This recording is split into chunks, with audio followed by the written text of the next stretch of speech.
ভাই ভাই মানে T20 ওয়ার্ল্ড কাপে যে এত সবকটা ম্যাচ যে এত ইন্টারেস্টিং হবে এটা কিন্তু আমি আশা করিনি, এইটা আশা করিনি।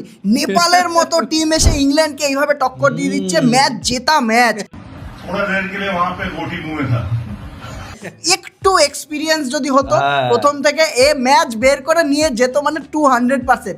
ওখানে পাকিস্তানের সঙ্গে নেদারল্যান্ডসকে দেখলাম, এখানে ইংল্যান্ডের বিরুদ্ধে নেপালকে দেখলাম। হ্যাঁ কেন ইয়ে বল ইন্ডিয়ার বিরুদ্ধে ইয়ে বল, হ্যাঁ ইউএসএ, হ্যাঁ ইন্ডিয়ার বিরুদ্ধে ইউএসএ। তুই একটা জিনিস ভাব, ইংল্যান্ডের টিমে কারা কারা রয়েছে শুধু bowler, Sam Curran, Jofra Archer, Luke Wood, Adil Rashid, Will Jacks, ছখানা বোলার রয়েছে, এত এক্সপিরিয়েন্স বোলার। তার কাছে এসে নেপাল কত 184 রান চেস করে ফেলছিল। Can you imagine? হ্যাঁ ওয়ার্ল্ড কাপটা সেরা যাচ্ছে, আর কিছু হোক না হোক সেরা যাচ্ছে ওয়ার্ল্ড কাপ। হ্যাঁ তুই একতরফা কে চায়, কেউ চেনে না নেপালের প্লেয়ারকে, কেউ চেনে না, সেখানে এসে নিজের নাম বানাচ্ছে। দীপেন্দ্র সিং আরডি বল, রোহিত পটেল বল যে ক্যাপ্টেন ওদের, প্লাস হচ্ছে লোকেশ বাম, কোথা থেকে আসলো কেউ জানে না, কোথা থেকে আসলো। কত মারলো? 20 বলে 39। মানে লাস্ট ওভারে যারা খেলার থ্রিলারটা যারা দেখেনি, যা মিস করলেন আপনারা, ঠিক আছে, যারা আমি বলে দিচ্ছি যাতে মিস না করতে হয় সেটাই বলে দিচ্ছি। ওর জন্য ভিডিওটা নিয়ে আসা। প্রথম থেকে একদম পুরো 184 করেছে ইংল্যান্ড, 184 করেছে। হয়তো খুব জোর দু একটা প্লেয়ারই ভালো খেলেছে, জেকব ব্যাথেল হয়তো ভালো খেলেছে, 55 রান সামথিং, 53 কত করেছে 53, জেকব ব্যাথেল 55 আর হচ্ছে হ্যারি ব্রুক হচ্ছে 53, এই দুজনই ভালো খেলেছে। লাস্টে উইল জ্যাক্স এসে 18 বলে 39 একটা ভালো একটা খেলে দিয়ে, আর একমাত্র এখানে উইল জ্যাক্সকে দেওয়া হয়েছে ম্যান অফ দ্য ম্যাচ। তার কারণও আছে, 18 বলে 39 প্লাস একটা ওদের যে তোর সেট ব্যাটসম্যান ছিল তার উইকেটটা নিয়েছে, এর জন্যই নেপালের, এর জন্য তাকে দেওয়া হয়েছে হচ্ছে তোর ম্যান অফ দ্য ম্যাচ। না হলে ও যদি 39 রানটা না বানাতো, এখানে নেপাল আরামসে ম্যাচ, 39 বাদ দে, এখানে যদি ও আরো 10 রান কম বানাতো, নেপালের 4 রান মাত্র। আমি স্টোরিটা বলছি পুরো কিভাবে হয়েছে।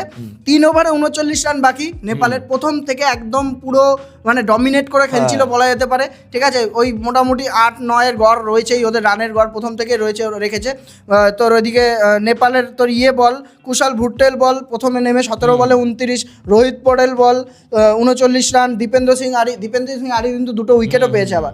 তো কন্টিনিউ নেপালকে নিয়ে যাচ্ছিল একদম, নিয়ে গিয়ে লাস্টে গিয়ে কি হলো, 3 ওভারে 39 রান বাকি, সবাই ভেবেছে হেরে গেছে। যখন সেট ব্যাটসম্যানের উইকেট পড়লো তখন ভেবেছে সবাই হেরে গেছে, ঠিক আছে, মানে ক্যাপ্টেনের যে রোহিত পটেল খেলছিল আর কি, তো হেরে গেছে। কিচ্ছু না, নামলো হচ্ছে লোকেশ বাম। লোকেশ বাম নামলো, বাম লাগিয়ে পুরো বাম লাগিয়ে দিচ্ছিল একদম, কিচ্ছু না। 10 বলে 24, আমি শুধু স্কোরটা এসে দেখলাম, মানে চোখ বন্ধ করতে দেখলাম 10 বলে 24, কাকে মারেনি। তোর এখানে স্যাম কারান একটু ভালো বল করেছে ওদের, স্যাম কারান তো ইংল্যান্ডের হিরো বলতে গেলে এই ম্যাচটার মধ্যে। তাছাড়া 3 ওভারে 39 বাকি, ভাবলাম গেল এখানে। 2 ওভারে 24 বাকি, কত রান করে ফেলেছে বলতো? 15 রান করেছে 17 নম্বর ওভারে এসে, 18 নম্বর ওভারে এসে। তারপরে 2 ওভারে 24-এর পর 1 ওভারে 10 রান বাকি ছিল, মাত্র 10টা রান বাকি ছিল। সেইখানে এসে সে পিছনে 4 হয়েছে, সামনে 4 হয়েছে, 6 হয়েছে, ওইসব কিছু দেখবো না। হ্যাঁ লিউকুড একটা ভালো উইকেট তুলে নিয়ে গেল 19 নম্বর ওভারে লাস্ট ওভারে 10 রান বাকি ছিল। স্যাম কারানের এখানে তোর এক্সপিরিয়েন্স বলা হোক বা হচ্ছে স্যাম কারানের ভালো পুরো ইয়র্কার বল করেছে একদম, বল উইকেট টু উইকেট বল করেছে, ওখানটায় ওরা হেরে গেছে একদম। 10টা রান শুধু, আর মানে তাই হিস্ট্রি ক্রিয়েট হয়ে যেত। হ্যাঁ মারার বলই দেয়নি স্যাম কারান এখানে, পুরোপুরি ইংল্যান্ডের পুরো জেতার পিছনে স্যাম কারানকে দিতে হবে। হ্যাঁ এক্সপেরিয়েন্স সবথেকে বেশি মনে ওইটাই যদি নেপালের একটু হালকা পাতলা এক্সপেরিয়েন্স থাকতো না, এখানে নেপাল আরামসে ম্যাচটা বের করে নিত। তার মানে কি বোঝাচ্ছে বলতো, কোনো টিমকে ভাই হালকাভাবে নেওয়া যাবে না, কোনো টিমকে হালকাভাবে নেওয়া যাবে না। আমরা দেখ না এখানে কি দেখছি, ম্যাচ যারা তোর আপসেট, তো বড় আপসেট হতো এটা প্রথম কথা, প্লাস হচ্ছে ক্যাচ মিস তো match miss, catches win matches, এটা একদম প্রমাণ হচ্ছে ওয়ার্ল্ড কাপের প্রথম থেকে। নেদারল্যান্ডসের ম্যাক্স ওদাউদ ক্যাচটা মিস করলো, ফাহিম আশরাফের, হেরে গেল। তারপর সূর্যকুমার যাদবের ক্যাচ মিস করলো, বোলার রানজানে মিস করলো, হেরে গেল। প্লাস আজকে যে আফগানিস্তান ভার্সেস খেলা হচ্ছে, নিউজিল্যান্ডের খেলা হচ্ছে, ওইখানেও রাশিদ খান কিন্তু ক্যাচ মিস করেছে, তার টিম সাইফার্টের ক্যাচ মিস করেছে। 3টে ম্যাচ, শুধু নেপালের ম্যাচও না, আফগানিস্তানের ম্যাচও খুব সুন্দর গেছে। আফগানিস্তান প্রত্যেকটা ম্যাচ ভাই লাস্ট অবধি গিয়ে থ্রিল, মানে একদম ভাই কোনো কথা হবে না। হ্যাঁ তুই হয়তো আফগানিস্তানের ম্যাচটা হয়তো দেখতে পারিস, সকালের ম্যাচ ছিল বলে। আফগানিস্তান 181 রান করেছে, 181 রান, ভাবতে পারিস। তার আবার কার বিরুদ্ধে? নিউজিল্যান্ডের টপ বোলার তোর ম্যাট হানরি থেকে শুরু করে জেকব ডাফি সবাই খেলছে, কিন্তু তোর মিচেল সেন্টনার থেকে শুরু করে প্রত্যেকে খেলছে, জিমি নিশাম খুব সুন্দর ওরা প্ল্যান করে, আমি এই ম্যাচের উপরে আসছি একটুখানি, খুব সুন্দর প্ল্যান করে কন্টিনিউ তোর ফিফথ বোলার যে আছে মানে ফিফথ বা সিক্স বোলার তাকে টার্গেট করছে, গ্লেন ফিলিপসকে টার্গেট করছে, ওদের ওই গ্লেন ফিলিপসই রান করেছে আর হচ্ছে তোর ড্যারেল মিচেল এসে ফিনিশ করেছে বলতে গেলে। আর আবার সেই এক্সপিরিয়েন্স, হ্যাঁ হ্যাঁ আবার এক্সপিরিয়েন্স, এক্সপিরিয়েন্সে হ্যাঁ, এখানে ওই যে দরকার, একটা থিন হ্যাঁ, মার্জিন হ্যাঁ, যেটা হ্যাঁ, বেরোচ্ছে না, ওই এক্সপিরিয়েন্সটা এসে ওইখানে মেরে দিচ্ছে। ওখানে মেরে দিচ্ছে। না হলে এই ম্যাচগুলো যা ইন্টারেস্টিং হতো, যদি জিততো 3-4খানা আমরা আপসেট দেখতে পারতাম, বর্তমানে অলরেডি 2 দিনের মধ্যে হ্যাঁ এই জিনিসটা কিন্তু ভালো হতো আমি আর মনে হ্যাঁ করি। অবশ্যই কিছু একটা অঘটন দরকার, হ্যাঁ, ঠিক আছে অবশ্যই দরকার। নাহলে ভাই একতরফা সব হয়ে যাবে। নেপাল আগের বছর মনে আছে 2024 ওয়ার্ল্ড কাপে সাউথ আফ্রিকার কাছে 1 রানে হেরেছে, 1 রানে শর্ট হয়ে গেছিল মাত্র। ভাই ওই লাকটা খারাপ, ওদের হ্যাঁ। লাক খারাপ যাচ্ছে, কিন্তু আফগানিস্তানের সাথে সেম কিছু একটা অঘটন ঘটবে আমার মনে হচ্ছে। কিন্তু আফগানিস্তানকে আমি যা বুঝলাম, আফগানিস্তানকে এত সোজা নিলে হবে না না।